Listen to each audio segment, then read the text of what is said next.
골목 끝에 작은 기적. 챕터 1. 새벽의 울음소리. 영하의 새벽 공기가 폐부를 찌르듯 파고들었다. 한도윤은 낡은 점퍼깃을 더 여미며 재개발 구역의 어두운 골목을 걸었다. 그의 손엔 반쯤 찢어진 비닐봉지가 들려 있었고 그 안엔 오늘 모은 폐지와 빈 캔이 담겨 있었다. 30살. 한때는 중견기업에 촉망받는 엔지니어였지만 지금의 그는 하루 벌어 하루 먹고 사는 일용직 폐지 줍는 이에 불과했다. 3년 전 회사가 부도를 맞았다. 그리고 얼마 지나지 않아 어머니가 쓰러지셨다. 암이었다. 투병 생활은 길고 고통스러웠다. 도윤은 간병과 생계를 동시에 책임져야 했고 결국 모든 것을 포기할 수밖에 없었다. 어머니가 돌아가신 뒤 그에게 남은 건 병원비 빚과 월세 15만 원짜리 고시원 방 하나뿐이었다. 휴, 오늘은 이 정도면 됐나. 도윤은 버려진 건물 앞에서 잠시 숨을 골랐다. 추위에 손끝이 얼얼했다. 장갑을 끼고 있었지만 구멍이 뚫려 차가운 공기가 그대로 스며들었다. 그는 마지막으로 건물 뒤편 쓰레기 더미를 뒤적이기로 했다. 재개발 지역이라 가끔 쓸만한 폐기물이 나올 때가 있었다. 그런데 그때였다. 으아! 희미한 울음소리가 들렸다. 처음엔 고양이 소리인 줄 알았다. 하지만 뭔가 달랐다. 더 약하고 더 애처로운 소리였다. 도윤은 손전등을 켜고 쓰레기 더미를 헤집기 시작했다. 그리고 검은 비닐봉지 사이에서 하얀 천 뭉치를 발견했다. 이게 뭐지? 천을 걷어내자 그의 손이 멈췄다. 거기엔 갓난아기가 있었다. 파란 입술, 떨리는 작은 손. 아기는 울고 있었지만 목소리조차 제대로 나오지 않았다. 도윤은 본능적으로 아기를 품에 안았다. 차가운 체온이 가슴팍으로 전해졌다. 이런. 그는 주머니에서 휴대폰을 꺼냈지만 배터리는 이미 방전된 상태였다. 충전할 곳도 전화할 사람도 없었다. 가장 가까운 파출소는 여기서 한참을 걸어야 했고 이 추위에 아기를 데리고 갈 자신이 없었다. 도윤은 재빨리 자신의 점퍼를 벗어 아기를 감쌌다. 그리고 뛰기 시작했다. 고시원까지는 20분이 걸렸지만 도윤은 10분 만에 도착했다. 숨이 턱까지 차올랐지만 그는 멈추지 않았다. 1층 관리실의 최미자 아주머니가 깜짝 놀라며 달려왔다. 도윤 씨, 이게 무슨... 아주머니, 빨리 따뜻한 물 좀 주세요. 그리고 담요도요. 이 애는 누구예요? 설마 주운 거예요? 지금 설명할 시간 없어요. 제발요. 미자 아주머니는 더 이상 묻지 않고 곧바로 물을 끓이기 시작했다. 도윤은 아기를 자신의 방으로 데려가 이불 위에 눕혔다. 작은 방은 전기장판 하나로 겨우 따뜻함을 유지하고 있었다. 그는 아기의 몸을 조심스럽게 문질렀다. 천천히 아기의 얼굴에 붉은 기운이 돌기 시작했다. 살았다. 도윤은 안도의 한숨을 내쉬었다. 그 순간 아기가 눈을 떴다. 맑고 투명한 눈동자가 도윤을 바라보았다. 그 눈빛 속에서 그는 오래전 어머니의 눈을 보았다. 따뜻하고 포근한 시선이었다. 챕터 2. 잃어버린 온기. 다음 날 아침 도윤은 아기를 안고 미자 아주머니의 방문을 두드렸다. 밤새 거의 자지 못했다. 아기가 깨면 젖병을 물리고 기저귀를 갈아야 했다. 편의점에서 급히 사온 분유와 기저귀로 겨우 하룻밤을 버텼다. 아주머니, 이 아이 어떻게 해야 할까요? 미자 아주머니는 아기를 안아보며 한숨을 쉬었다. 당연히 경찰에 신고해야죠. 유기된 아기잖아요. 그런데 왜요? 설마 키울 생각은 아니죠? 도윤은 대답하지 못했다. 사실 그 자신도 무엇을 원하는지 몰랐다. 다만 이 작은 생명을 다시 차가운 곳으로 보내고 싶지 않았다. 미자 아주머니는 도윤의 눈빛을 보고 조용히 말했다. 하루만 봐드릴게요. 그동안 생각 좀 해보세요. 하지만 도윤 씨, 당신도 먹고 살기 힘든 거 알잖아요. 고맙습니다, 아주머니. 도윤은 그날부터 편의점 야간 아르바이트를 시작했다. 낮엔 폐지를 줍고 밤엔 편의점에서 일했다. 잠은 하루에 서너 시간밖에 자지 못했지만 이상하게도 힘들지 않았다. 아기가 웃을 때마다 그의 마음속 무너진 무언가가 조금씩 채워지는 기분이었다. 그는 아기에게 이름을 지어주었다. 하람. 하늘이 내게 보낸 마음이라는 뜻이었다. 도윤은 하람을 씻기고 분유를 먹이며 자장가를 불러주었다. 오래전 어머니가 자신에게 해주셨던 것처럼. 일주일이 지났다. 하람은 건강해 보였고 도윤은 조금씩 안정을 찾아가고 있었다. 하지만 어느 날 저녁 편의점에서 일하던 중 TV에서 뉴스가 흘러나왔다. 국회 보좌관 부부의 생후 2개월 된 아기가 실종됐습니다.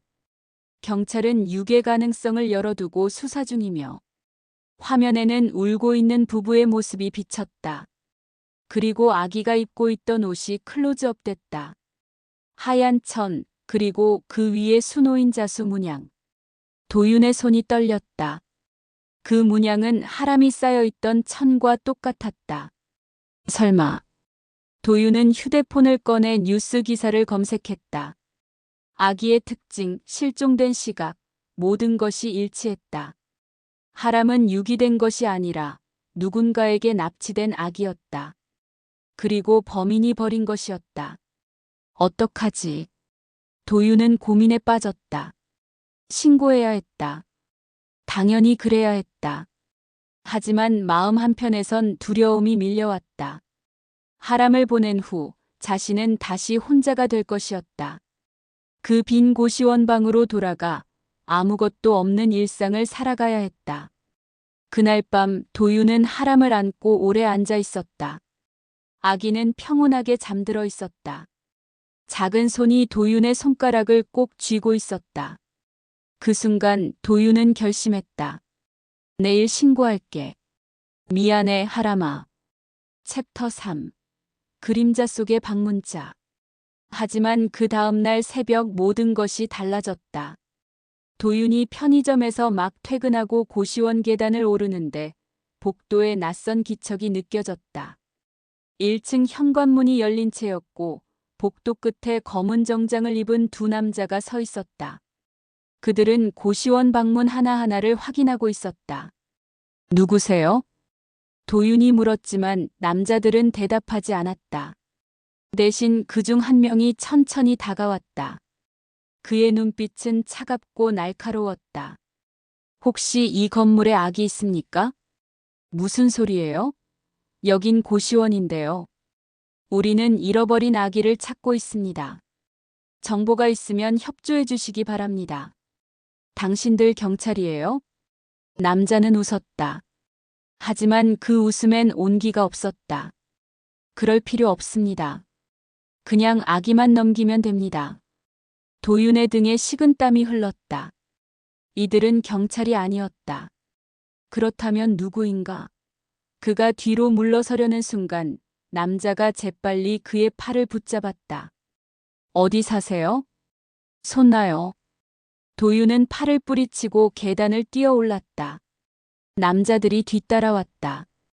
그는 3층 자신의 방 앞에 도착해 열쇠를 꺼냈지만 손이 떨려 좀처럼 문이 열리지 않았다.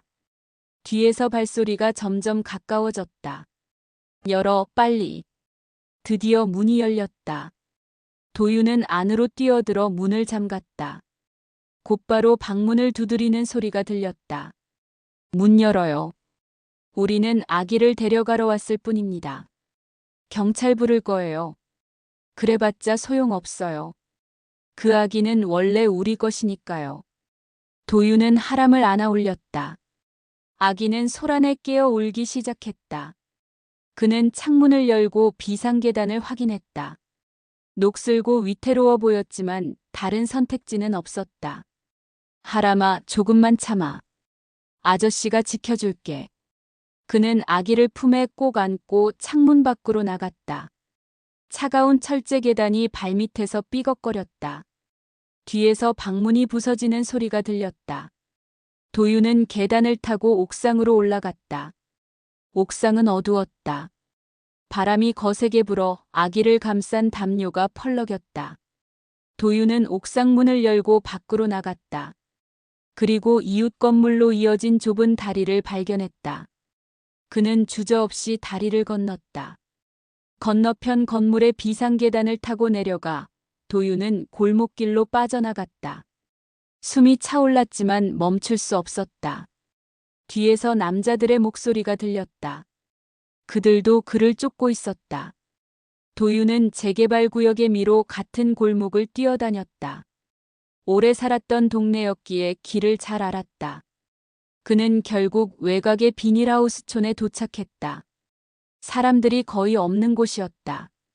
그는 빈 비닐하우스 안으로 들어가 숨을 죽였다. 하람이 울음을 그쳤다.